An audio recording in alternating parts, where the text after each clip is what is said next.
Doktor, a mund na thoni disa zakone apo ushtrime të thjeshta ku ne mund të bëjmë për t'i mbrojtur shikimin ton, edhe pse kemi të pamundur që t'i evitojmë në mënyrë 100% ekranet? Patjetër, ne jemi koshent për botën ku jetojmë.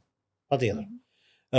Atëherë, më i thjeshti që një pjesë e atyre që na ndjekin besoj që edhe mund ta kenë lexuar diku dhe mund ta kenë dëgjuar, por që sado që është më i thjeshtë është më i rëndësishmi mendoj unë, quhet rregulli i 3/20-ave. Pra, nëse ne po punojmë dhe kemi punën të atill që kemi një ekran digital përpara, pra shumë prej nesh, shumë njerëz sot kanë një punë në zyrë ku kanë kompjuterin përpara apo një laptop apo një tablet që ja detyron puna.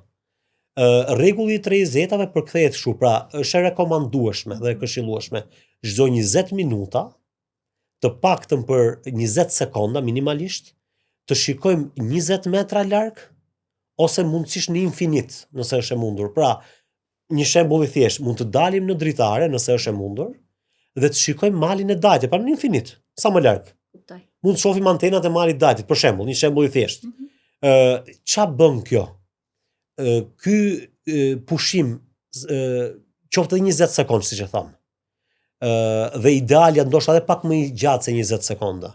Bën një lloj restarti të gjithë mekanizmit të shikimit.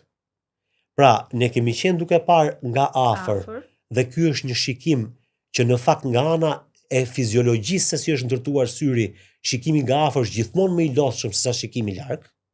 Pra ne jemi lodhur, pra muskulatura e brendshme e syrit është lodhur duke parë në distancë të afërt.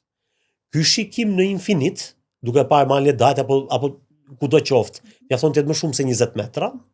Ky i jep një lloj restarti këtij mekanizmi që ka pikërisht muskulatura e brendshme e syrit. Asaj të kurrjes që krijohet apo të kurrjes dhe lëshimit, mekanizmi që bën fokusimin e shikimit, i bën një lloj restarti dhe kjo muskulaturë shlodhet.